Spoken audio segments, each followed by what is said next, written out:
Hello, I'm your host, Giselle Gamby, and this is the Intuitive Pull Podcast, where together we'll embrace the plans we did not make yet, unfold businesses and lives that are so much greater in wealth in all ways than any business or life plan could ever achieve. My wish is that you make intuition your most trusted advisor. So, buckle up, get present, and let's go. Oh, dear listeners, this is a special one today because with me is one of my dearest friends and peers that I've met in my life, that I've spoken about so many times on this episode, Suzie De Jonge, who is the author of the book, The Untangling. And we had this interview booked in a couple of weeks ago, and then life kind of got in the way on my side. And instead of pushing and rushing the interview, I realized that actually it needed to unfold because Suzie and I were on retreat together as participants from last Wednesday to Saturday. And I now realize why we needed to have this interview post-retreat. So it's going to be a beautiful conversation. We're both a little tired from the retreat. And so my feeling is that this conversation is going to be really gentle, very profound, sweet, and transformative. So, hi, Suzie. Thank you for being with us today. Thank you, Giselle. It's my absolute pleasure. I've been super excited and thrilled to be here. Thank you. Thank you. So I want to start by the words that you write, the first words that you write in the book, which is, "This is the book that never knew was going to be written." Absolute truth. It just unfolded. It just made itself known to me that through your guidance, I must say, that what I had written, what it became, was something that needed to be shared. And so where did it originally come from? Like, how did it start? Well, I was processing a lot of emotions and feelings after the death of my mother. She died on the 24th of November 2019. And I think I started writing probably around that time, actually, whilst we were going through her illness with her. It's funny, I hadn't written for years, not that sort of writing. It just felt like the right vehicle for me to release a lot of these things and try and make sense of what I was feeling. Where were you after your mother passed? In the period just after your mother passed, how would you describe your state of being? Where were you? Naturally, I was grieving, and it had been the last 3 months of her life for us, but most importantly her, had been very stressful. There was a lot of, she went to 3 different hospitals, and in the last couple of weeks before she passed, we had to find a nursing home for her. So, it was very traumatic, most of all for her, but tiring for my sister and I. And I'd also separated from my husband the year before and had gone through a lot of changes in my own life. And something about her passing, even though we knew it was inevitable, just really seemed to shake me and cause a lot of uncertainty in myself about where I was and what my future was. And I really felt like I was struggling. As you know, I said to you when we recontacted, got in touch with each other again, was that I thought I was depressed. And it was quite frightening because I'd been there before. So that was when, I reached out to you. So, yeah, depressed. I thought I was depressed. And what were you? As some wise person said to me, I think I was more oppressed. I was so tangled up in all my baggage and obviously when you lose someone, it makes you reflect on a lot of experiences that you had with that person. And yeah, so you brought up an awful lot of stuff. Yeah. And it's interesting, isn't it? Because we have this perception that once somebody passes, that the baggage no longer is with us. But it is, until we choose to be free of it, which is what you chose. Absolutely. I mean, when you're in the doing, and of course this relates to me, I'm talking about when someone passes, but it can be the same for people whose parents or significant others or caretakers are still here as well. You spend a lot of time looking back, things come up, you have a wake, you have getting things ready together for a funeral. So it's looking back over someone's life, my mother's life, but also my own life. And ours was not an easy relationship all the time. I think as you describe it, it was pretty funky. It doesn't mean that there wasn't love there. There was always love there, but it was not an easy one. Yeah, it just brought up a lot of reflection about why I'd made some of the major decisions I had in my life, why I'd followed certain paths. Of course, that involved a lot of my own beliefs, self-beliefs and perceptions and how I was showing up in the world. So that started the digging. Where did they come from? And what did you find out? Oh, there was a whole Pandora's box there. What were the pieces of you, the expressions of you that, once you opened that Pandora's box, you could see that actually weren't authentic to you, that they were, that was a personality that you put on or a mask that you put on based on your relationship with your mother? Who was she, Suzie? Wow. I mean, that's huge. She was a girl, and I'll say she meaning me, and the younger me, the me now as well, was a girl. Well, I'm finding it hard to sort of, there's a lot swirling around in my head at the moment. Yeah, take your time. She was a girl who had always felt invisible, someone who felt that she never fitted in, someone who always felt like she was on the outside looking in. And when I looked at why I had felt, and still to this day feel to some degree, because it's part of my makeup, it's not like you can just shake everything off, is someone that felt they weren't seen and heard as a child. I also realised that I'd picked up a lot of beliefs and traits that I didn't agree with, that didn't fit with who I am now. And probably the biggest one of those was being judgmental, judging others. That's so hard for me to see. I feel like that is absolutely no longer here. It sneaks in from time to time because I'm a human being. But yes. Another one, I mean, that's a huge one. I'm going to spend a bit more time with that one because that's a massive one. And it's not about making us wrong, because we are humans, and whether you're aware that you judge or not, everybody does. Yep. Some people to more degrees than others. But as I said, that doesn't make you wrong. It's the awareness of it. So that was a really pivotal aha for me. Yeah.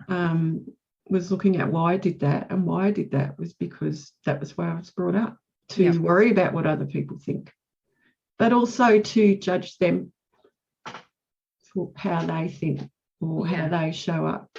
Yeah. And I just thought, I don't want to do that.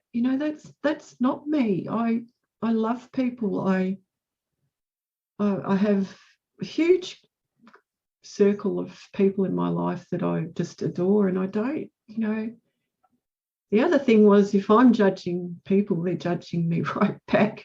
Yeah. So, I would say that was probably the biggest one for me. Yeah.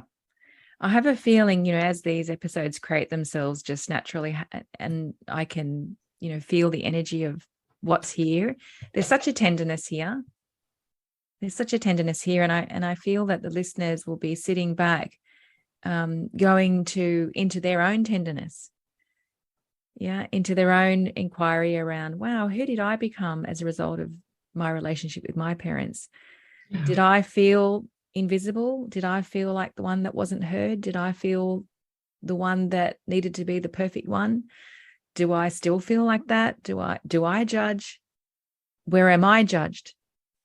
So it's a if this was a workshop, this is a workshop in itself, isn't it? Because you and I, Suzie, have this thing in common, that we love people so much. And, these are your words, not my words. You said to me, over a year ago, you said to me, I can't sit back and do nothing. No. Yeah. No, and I remember you said to me, wow, did you hear what you just said? And I said, well, doesn't everybody think like that? If you see someone in pain, don't you, like, how can you not be there in some way? Yeah. And so I feel to say to the listeners that, yes, Suzie and I are holding you. Oh, absolutely. In this episode. Yeah. And I guess I want to reiterate, because this is really important, especially if you're going through a journey of change or, self-discovery, or wherever you are in your life. Don't make yourself wrong. That doesn't help. Beating yourself up, going, oh God, I look back and I can see I did that. That's not who I want to be. Just be gentle to yourself and kind, and forgive yourself. Because just beating yourself up over things, or regrets or guilt or shame, whatever it is, doesn't help. It just makes it worse. It keeps everything tangled up. So you untangled, and then you recorded that. Well, you didn't record that. You were writing that just for yourself. You were writing that process of untangling for yourself. And then there was a point when you realized, actually, this could be a book. So before we go on to the book, can you talk to us about what was your process of untangling? And, who are you today? Who have you become today as you've untangled? Well, for me, it was the writing that started, and the reflection. But I guess the biggest thing was to understand why my mum was the way she was, to really look back through her life and her upbringing, and developing more of an understanding and compassion for her instead of blaming her. That was the other big shift, next to judgment, was blaming her for things that had happened to me. And when I sort of started really looking at her and having compassion for her, because I know her mother was, well, in my mother's words, she described her mother as a tyrant, and they had a very difficult relationship. And remember too that it's, whether we can see it or not, it's the perception of the person going through that experience. That's how she found it. That's how her childhood was for her. And perception's the only thing that matters, because that's what you experience. So once I sort of went down that path with looking at her and understanding why she was the mother she was to me, because that's what she knew. That's how she knew to show up, by what was modelled for her. I really stepped back and could see how I'd blamed her and how that was unfair, and I needed to stand up and own it. Wow. So that was pretty big. That is pretty big, to step outside of the blame and judgment triangle. Yeah. And stand up and own it. What happened as a result of that? Oh, I'm getting teary now. And I must say, this wasn't an overnight process, as you know. This took time, and it took energy. I forgave her for who she was, and I forgave myself. And I released her from all that judgment and blame I'd put on her, and released myself, and finally could look at her without all of that stuff clouding my vision, and just love her for who she was.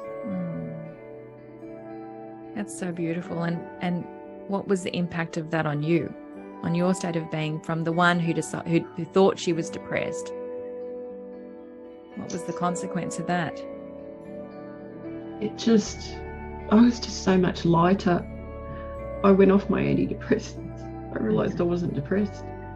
Of course, with consulting with my doctor and all that stuff, I sat with it for a long time.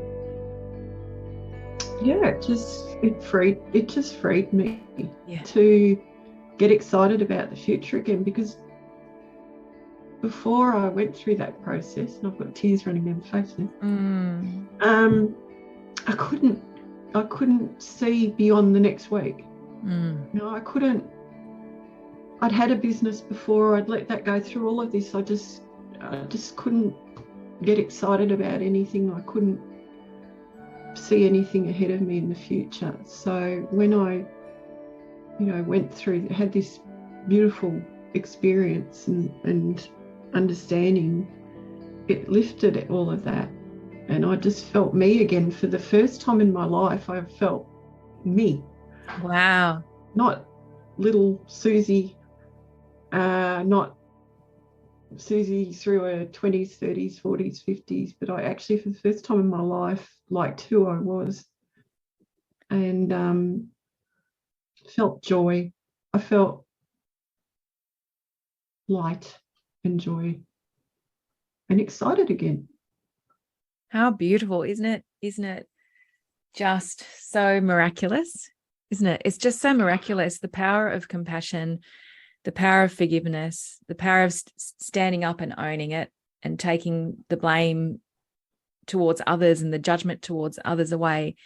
Isn't it just so bloody powerful and so miraculous for what happens as a result? The freedom and the being able to be excited for the future for the first time in such a long time. And actually, you said, for the first time I felt free. For the first time I actually, liked who I am. Yeah, I didn't like who I was. Yeah, but you do now. Well, I'm getting there. Step by step process. I mean, if there's one thing I am, or one thing that I've become more of, is honest.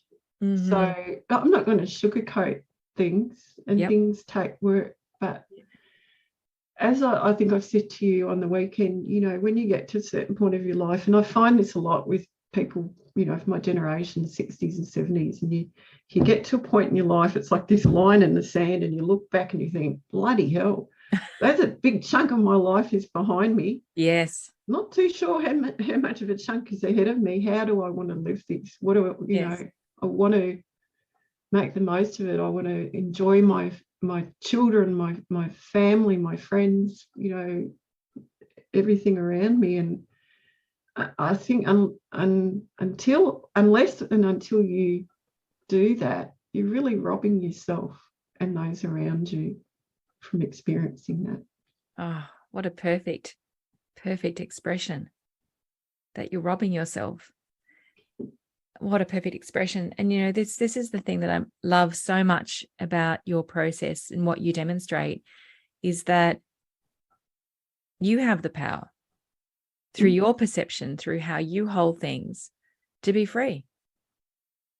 Yeah, no one else can do it for you. To not rob yourself, to not waste time, to not live in regret, to not live in the if only I had. Like you stood in the middle of it and stood up for freedom, and you did the work that was required for you to do that. And it didn't take, okay, yes, it's taken all of your life, yes, but that decision didn't take years and years and years. No, I mean, I'd already done a lot of, what do you call it, personal development, self-development, but I was still in that. I still hadn't truly stood in that shadow stuff and owned it. Glossy on the layers, yes, but the deep down uncomfortable stuff, as one of the people I wrote about said, once you open that Pandora's box, you can't put the lid back on again.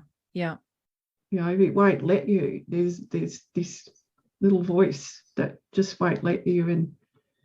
And through working with you and that process of what we call surrendering, and then when you think you surrender some more and some more. That's where the gold is. That's where the freedom is. But it's a process, as we know, and keeps going. Doesn't stop. Yep. So how did the book come about? This book that never knew was going to be written. How did the book come about? Well, from sharing my writing with you, and as I said, I hadn't written in many years. I remember as a child I loved creative writing, but that just stopped with life being busy. And having the reflection from you that there was something here that people could benefit from. I think that was the main thing. And when I felt I'd written enough about my journey, because I'd worked previously as a coach and therapist, I knew that there were a lot of other people who had challenging relationships in their lives with parents here or no longer, or caregivers, be it someone was brought up by a grandparent or elder sibling. I just thought that there was some real important sharing that I wanted to investigate. So I had a few people in my circle, and then there were others suggested to me that I knew had something really magical and important to share. They'd all gone through their own process, and they'd been able to find their peace with what they'd experienced in their lives and grow from it. It's not saying, as I said, nothing's all perfect. We're still, works in process. We're all works in progress. As I say, perfectly imperfect. We're all that. Yes. But each of the people that I interviewed and shared their story, each had such powerful things. And when I put it all together and I looked at it and I thought, there's someone out there, even if it was one person, that's going to get some benefit from this. And as we say, who am I not to do that?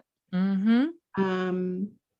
It just became the most beautiful unfolding, talking to these amazing people who will now all be friends for life and hold a special place in my path. Very powerful, very powerful, all different people, all different situations, but I know that a lot of people will see themselves in them and go, wow, if that person was able to shift this, transmute this, whatever you want to call it, and find happiness and joy, maybe I can too. What a gift that is. So beautiful, so generous. It's such a generous book. It took a lot of work because it was not only your writing, but it was all of the interviews that you did. 9? Was there 9? Yeah, 9 of them. 9 interviews that you then wrote a story about for each of them, and each showing a special gift, the gift of imperfection or the gift of vulnerability,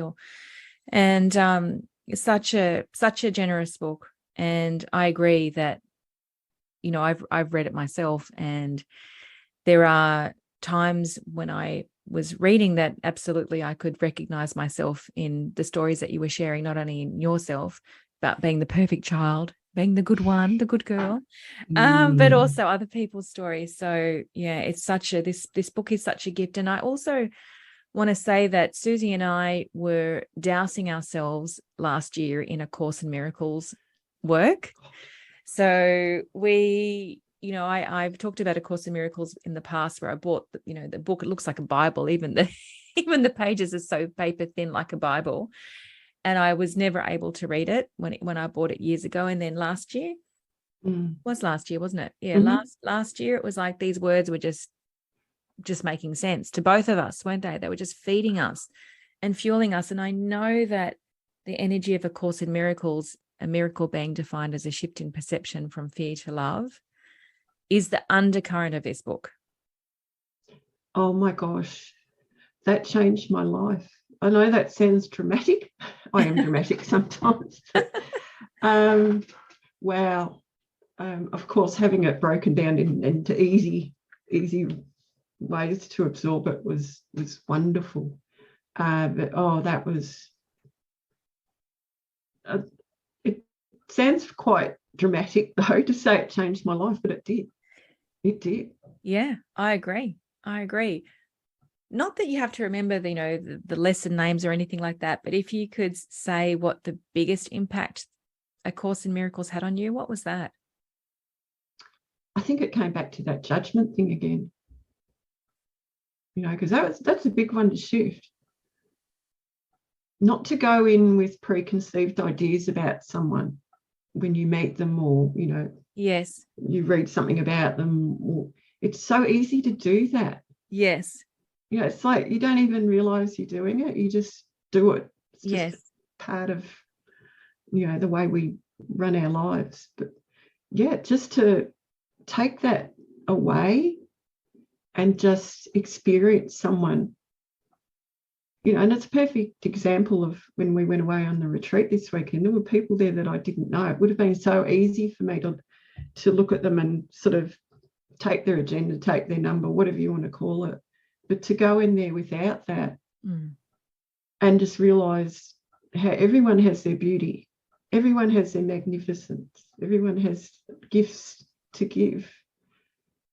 I think that was probably the biggest lesson that was cemented even more for me by the Course in Miracles. Yes. And so now you've actually led me to a really special part of this conversation, which I know absolutely in the depths of my bones is going to have an impact on some of the listeners.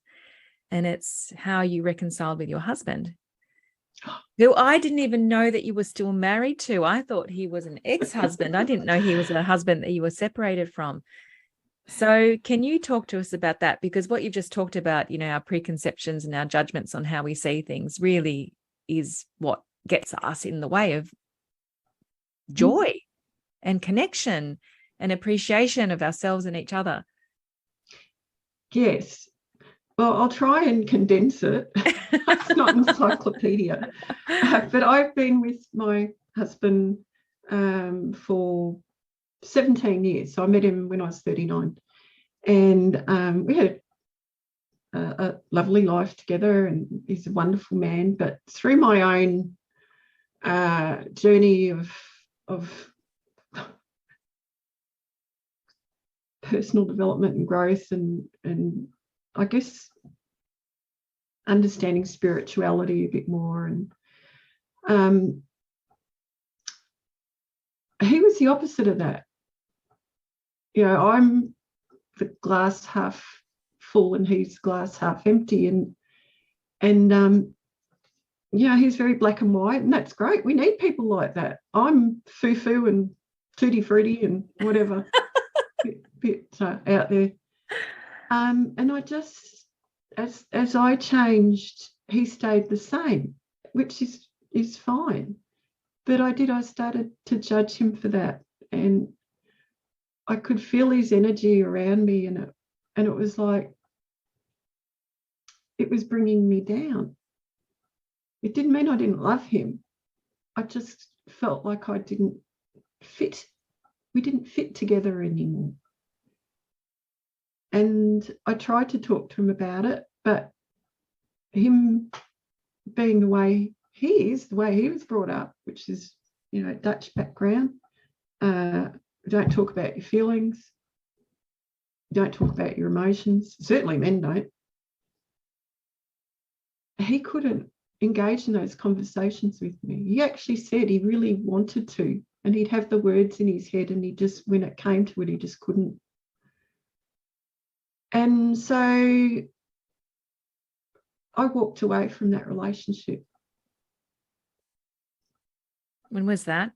That was March 2018. Yeah.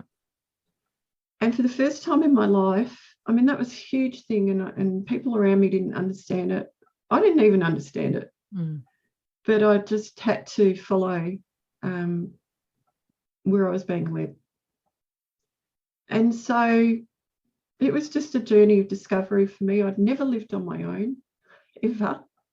And I guess I just needed that time to myself to do things that I really felt called to do, which was I trained to be a therapist. I had my coaching business and all of that. And then, we still kept in touch, and we still had the greatest respect for each other. Even he would say, when people, his friends would say, why do you stay in touch with her? He just said, I still have respect for her. There's no nastiness. There's none of that.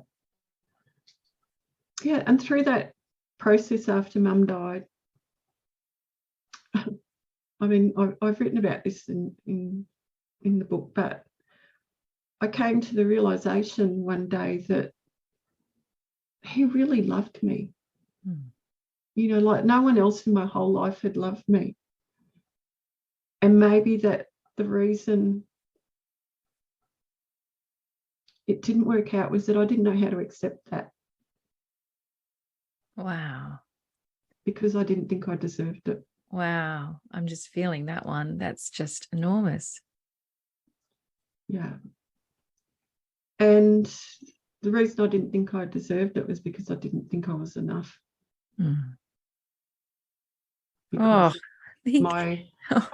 The energy here is really huge. Yeah, I mean, this is very raw and vulnerable, but as I said, I can't be anything but honest now, and maybe someone can relate to this.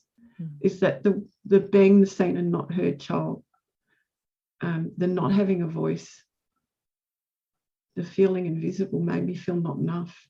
And to go through your life feeling invisible is one of the most painful things ever. And then as an adult, feeling that way is just about unbearable. Well, that's the point I got to. So I realised that he loved me, and I realised why I couldn't accept that. And I wrote a letter. Well, I wrote a piece about that realisation and how much I respected him and valued him, and a little bit more than that. And I shared that with you. Yeah. And you said to me, have you thought of sharing that with him? And I hadn't. And that was sort of like, ooh, geez. Oh, geez. I didn't share this with Giselle. But I guess in it too was an apology, which, is so trite when I'd never been through that. I'd never, I guess, rejected someone or ended a relationship. And there's a huge amount of guilt with that. And I guess I felt he deserved more of an apology and an explanation than I'd given him. So yes, I shared it with him. And I remember when you did share it with him, I mean, there was a part of me going, maybe there's going to be a reunion here. Like I had a feeling that this is, I don't know whether it was an intuition or whether it was just Giselle in her positive hopefulness that, that wanted a happy ending, that there might be a happy ending. But I remember where you were at, and you were completely detached. Like you had no expectation. There was no agenda. There was zero. I mean, because we can write those letters with a manipulative tone, right? Or a manipulative agenda. I mean, there was nothing. It was like as if there was a vacuum cleaner. If there was wasn't even anything to clean up around that. It was just so clean. It was so pure. And then what happened? Well, as you said, I had no agenda. I didn't do it. I hadn't even thought about, us being together again. I really hadn't thought that. But I just realised that, I cared. There was love there. I mean, how can you not have love with someone you've been? Like he's an amazing guy. Human, has faults like me, but yeah. we just started hanging out together. You know, there was so much history with us, and we knew each other and we felt comfortable with each other. And I was trying to think of this the other day. I don't know how many months it was. We just got back together. It was just right. I was selling where I was living. I wasn't happy there, and we just started, you know, seeing each other again. He had his place, I had mine. He said, you know, how about we buy a place together? And it just sort of so here we are about 18 months later. And, you know, that period of time apart really helped him too, because he'd never been on his own. He'd always been, you know, the husband, the provider, the father, the provider, a very hard worker. And this gave him time to really stand in who he was, you know, really find out more about himself, what made him happy, not just trying to please me. So being together this time is the same but different. More relaxed, more understanding, and it's just, I just feel so blessed. You know, I never could have figured this. It's like writing an ending for a Hollywood movie, not not that I'm quite as excited as that, but, you know, I never would have, no, not in the wildest dreams did I ever expect this to happen. So, and again, you know, I'm gonna make this really explicit, that you are just the most perfect demonstration of the power of surrendering versus the limitation of control. Because this whole process, there was zero control, and it was, as you said, you surrendered and surrendered and surrendered some more, and you continue to surrender even now. And isn't the power of surrendering and, you know, taking a stand to step outside of the blame and judgment triangle and to own it all, and to see through the eyes of love rather than judgment. I mean, there's just not a more powerful way of being in the world that heals on multidimensional levels. Your relationship with your mother, as we've said as well, and I think you write about it in the book, that you're releasing your perception of your mother means that your mother won't have to come back next time and play that role again, because you've freed her. Absolutely. Sorry. I was just going to say, such healing on multidimensional levels. And I think one of the most important premises of the book, and why I wanted to share it, and the other thing was, always knew from the beginning, it was just a knowing, it wasn't an ego thing that someone would want to publish it, which is what happened, is that breaking these patterns and not handing them down to our kids so they don't have to experience the chains that we wrap ourselves up in, the patterns. You know, you can probably look back generations in your families and see how these all played out and why we are where we are. But we don't have to keep handing it down. Whether it's women, men, doesn't matter. You know, and I talk, you know, we're talking about my mother, obviously, but in this book, there's also people who talk about their relationships with their fathers and men, which, as we know, is just, I think I could write another whole book about that. The men, because women are great about talking about this stuff. Yeah. Men is so foreign, and I know that that's a really important part of your future for you. Yes, is helping men break these patterns and not handing them down anymore. We don't need to do that. We don't need to do it. Simple as that. Simple as that. Simple as that. And that, even that, is just profound. In simple as that, that is profound. I mean, because it gives people the key. The key's there. That's it. It gives people the key. It's a choice, isn't it? It's just a choice. It's just a choice. And then holding the process that unfolds from that choice. That's it. So you talked about not handing it down to our children, and you have a daughter, your beautiful daughter. So what has been the impact of your process and this book on your daughter? I have to say that out of all the people that I knew were going to read this book, I was most nervous about her reading it. Because it is so, I have been so raw and vulnerable and honest, and it's not all pretty, it's not. So I was really nervous. She was so beautiful. She said to me, "Oh my gosh, Mum, you know, it was just amazing reading that." And she's just been my biggest cheerleader. And apart from doing the beautiful artwork on the cover, she's just been my biggest supporter. And I can see, she's watched some of the uncomfortable times I had going through a nervous breakdown, and I mean it's pretty hard to hide that stuff. But I think it gives her permission to look at herself and see things that if she wants to change them, and she doesn't have to wait till she gets to my age to do it. She gets to choose, as I think I said in one part of the book, when I started going through this process and really holding that mirror up to myself and seeing the things I didn't like about myself, I also decided that I could choose the things that I wanted to be as well. Look at the characteristics and things about other people that I really admired, and I could just choose to be that. I could just pick and choose, get rid of that bit, choose that bit. You want to be as kind as that person, just be kind. You want to be more compassionate, be more compassionate.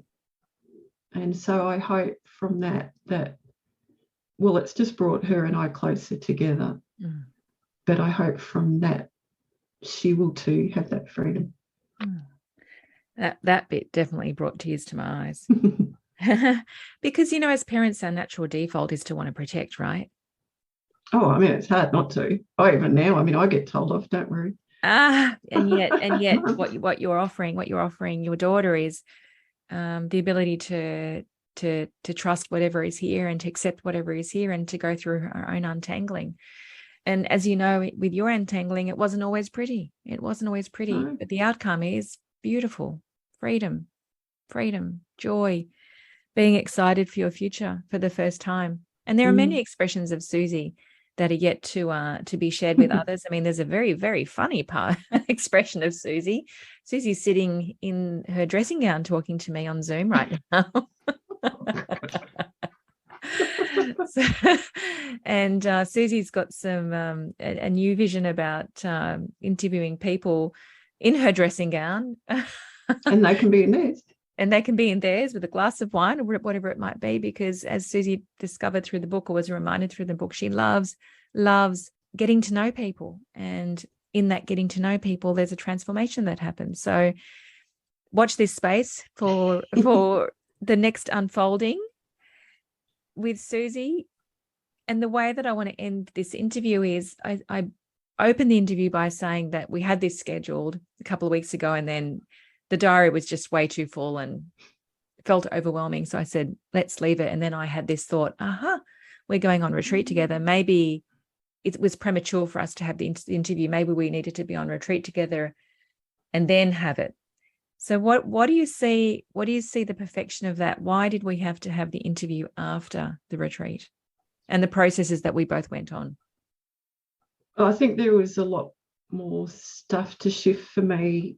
I felt that I had, as I put it, dropped the ball a bit with marketing, because marketing is not something I'm comfortable with. Yes. So I shifted a lot of stuff about that and realised once again, coming back to that, it's not about me, and I just want to express my love for others by sharing what I've written and helping others, just supporting others. That's so, it just brought me back to that point again of it's about others, but also to do what I do with joy, more joy. step up the joy, amp it up. Yeah, the Do it my silliness. way. Yeah, just do it my way, be me. And that's perfect. Yes, because we know that authenticity is profitable. We know that. Yeah. Yeah. We don't have to turn ourselves inside out in the inverted commas marketing world, because both you and I have done that and we are repelled by that. We can only be us and only do what we're called to do. Even sometimes it might feel a little scary, but we're called, right? Just as this podcast was created, I was called to create a podcast called The Intuitive Pull. And the book for you was absolutely a pull. It was not an agenda. It wasn't in the plan.